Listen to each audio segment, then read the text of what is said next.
I have an idea, by the way. We should do you want to split this segment up and we can put like one tier list up each? Oh, like yeah, I can do sure. gauges and you can do Cimo'S on YouTube. That actually sounds like really good content. Oh, for sure. Here, let me actually we'll cheat a little bit. Vlad, get ready for this, or Dyer, or whoever I send this to. And now for the second part, we'll be taking a look at Cimo'S decks. That's going to be hard to not throw all of these into S tier because, I mean, he literally just won. You know, I think like having the exact records is really relevant, though. Right? Yeah. At least like in our mind, we feel as if like Cimo just won and won and won and won and won.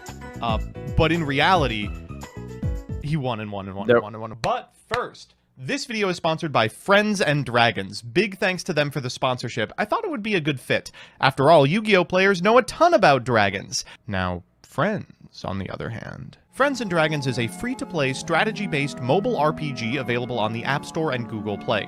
In it, you control a team of heroes, all with their own unique abilities to take down bosses. It's part chess, part hero collector, and the entire thing is really smooth and flawlessly executed. It doesn't take itself super seriously, and it really captures that aughts online gaming nostalgia perfectly.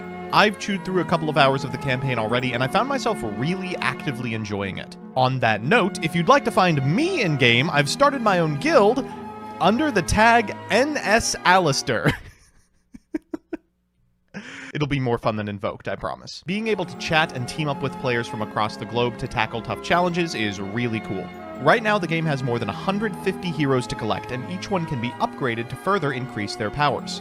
Download Friends and Dragons from my link or scan the QR code right here and get a special bonus of 1 free summon, daily energy potions, and gold for free as an exclusive offer available via my link only. See you in the game. All right, Cimo has way less decks because he did Blackwing for 15 fucking weeks. So I think the first Cimo Can we just start with Blackwing, just put it in the S tier deck? Yeah. I mean, that's easy. So the first like Cimo deck is this like Nimble Mamamaga deck that I forgot to put on here. We'll call the first Cimo deck the Gravekeeper's Spy deck, and this is when he was on like Chaos like guys but no Chaos payoffs. He was on Nimble Mamamaga. He was on White Magical Hat. He actually went on a tear with this fucking deck. Yeah, Cimo wins the first. Jesus Christ, he wins the first 13 episodes in a row, except one. So he goes 12-1 until Rise of Destiny. So this what the fuck happened in Rise of Destiny? This is an S tier deck. That 14-game win streak is composed of this like Nimble Gravekeeper control deck, and then the Chaos deck that he makes with Chaos Sorcerer afterwards. And both of those decks, I think, have like 7-1 or 8-0 win rates or something insane. It's hard to really put like a exact time period, but I guess from Invasion Chaos onward, wins and then wins, loses 2, then wins, then wins, then loses, then wins, then wins, then wins, then wins, then wins, then loses, then wins. So it's pretty up there, yeah. All right, so okay, those 3 aside. Oh, here's how we'll do it. So let's call that stupid bullshit deck that wins him 15 games Chaos.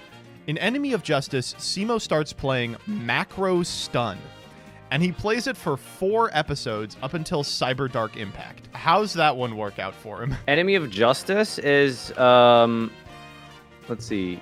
Yeah, that's when the first time he plays Stun. So Enemy of Justice, Cimo wins, and then he wins the next week.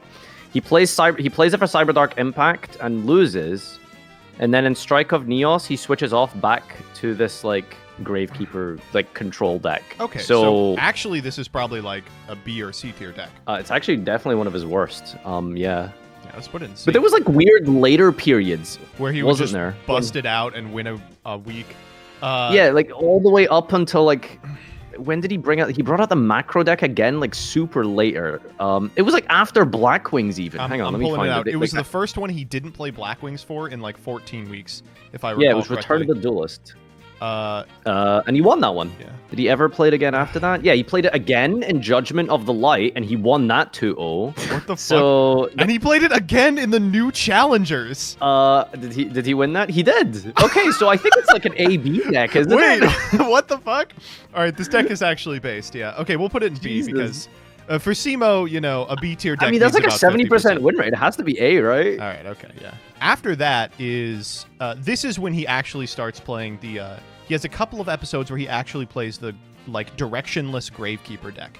And this starts in Strike of Neos, and he plays it Strike, Force, Tactical Evolution, Gladiator's Assault, Phantom Darkness. And it's just like guys.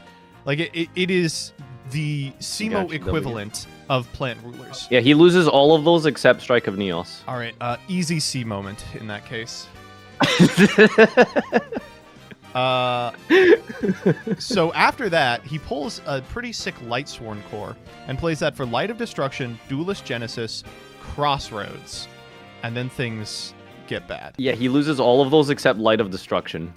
Okay. And that was because he was like maining triple Shadow Mirror. In Raging Battle, he pulls Blackwings and pulls them for the next 1, 2, 3, 4, 5, 6, 7, 8, 9, 10, 11, 12, 13 episodes, plays 1 episode of Macro Stun, 2 episodes of Frogs, and then we're back on Blackwings, baby. For how long after that? Just for 1. From here on out, he starts listening to people, and he'll do like 1 off, 1 on, 1 off, 1 on until Lord of the So it was like Galaxy. 14 out of 18 weeks of Blackwings. Yeah.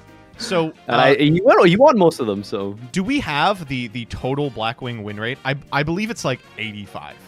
So once we get out of the hell that is Blackwings, we go back to Macro. We get back to Blackwing. Then we go back to this Gravekeeper stun list that is just terrible. And then we go back to Blackwing. And then we play Batlin Boxers. This is one of the most based decks of all time. He only ever played this once. What the fuck? It's such a good deck. Yeah, I don't see it anywhere else. He literally just played this 1 week. Primal Origin, yep, he won 2-1. I guess it's a bit more speculative.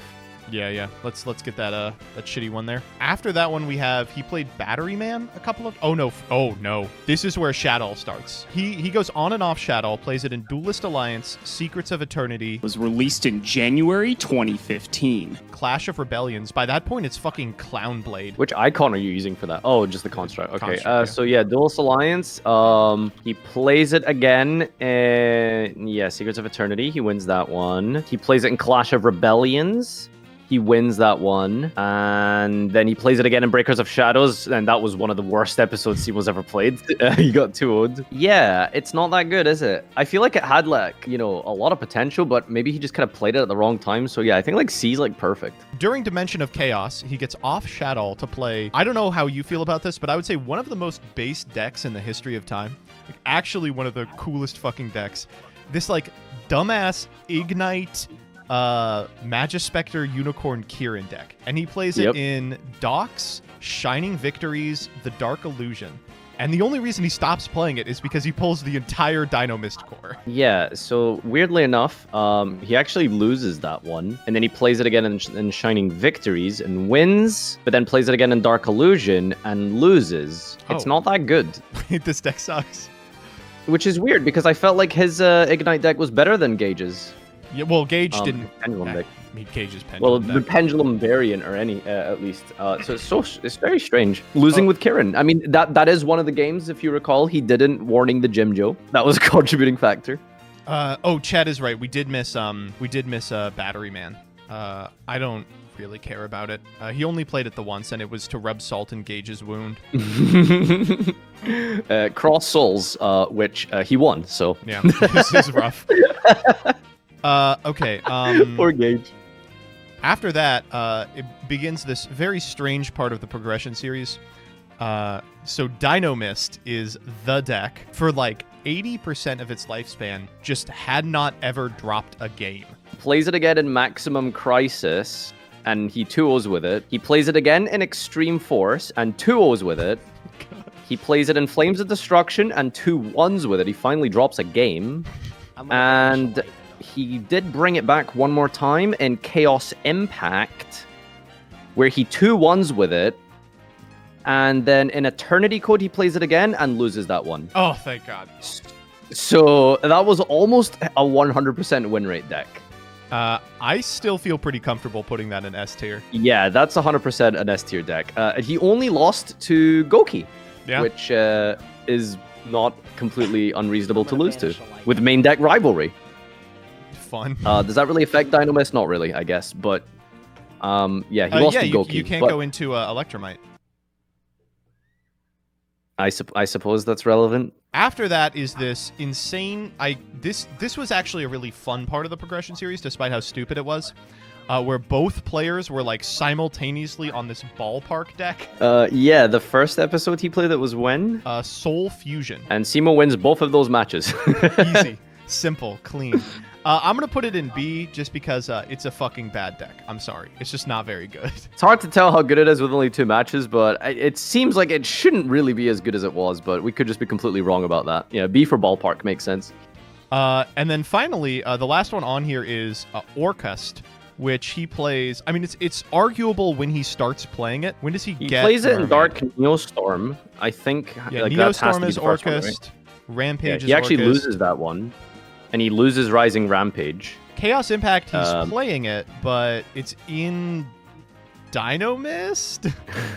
It's also in the Ignition Assault ballpark deck, so it's hard to tell. When he's playing Orcust, I guess like when he Orcust, didn't play Orcust as a deck and more as an engine, it helped. So I don't know. I guess like the Orcust engine was like B-ish. The deck itself has a 0% win rate, though. I suppose, yeah. It could just I'll be put like it bottom a C. of B. Chat's Oh, asking, we need to do UA. Yeah, chat's asking, I think, correctly, where is UA?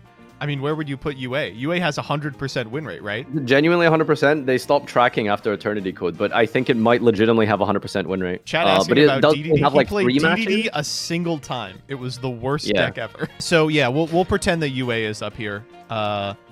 I don't know. Yeah, That's I looking guess pretty good. I guess UA would be up there. Cimo was also a bit of like a long-term paleo player as well. Really? Alongside Gage. Yeah, remember they had like 2 or 3 mirror matches? I remember they had the one mirror. I didn't think he played it that much. He played it in Raging Tempest. Did he only play it once, chat? I swear I felt like he played frogs like a lot. I mean, he played yes, he played it in Raging Monarch Tempest. And that was Frog a couple of times. I think to own Okay, Gage, who was never also mind. trying to I do guess that. I'm misremembering. He actually lost with that, so that's hilarious. He got shit on. Oh. All right, well that's the I can't believe we did a tier list for all of those. That was super efficient. I was surprisingly efficient. Yeah, I'm shocked that we didn't get sidetracked talking about like dumb fucking stupid tunnel memes. And also it really does give you a sense that like the Gage deck tier list is like we have one S tier deck and it's Deskbot, which we like sacked into. The Cimo tier list is like he had 4 completely realized meta capable strategies at his disposal. And like just pivoted It's between so them. funny. It's amazing going back historically to like the really early episodes and just seeing just how bad it was for Gage. Like he was being destroyed until like the dad era. I think everyone remembers Progression Series as like the series where Gage gets dumpstered by Kalut 14 episodes in a row, but they forget he lost 14 episodes in Chaos format too. Like Yeah, this to shit like was not going Gravekeepers well. and shit.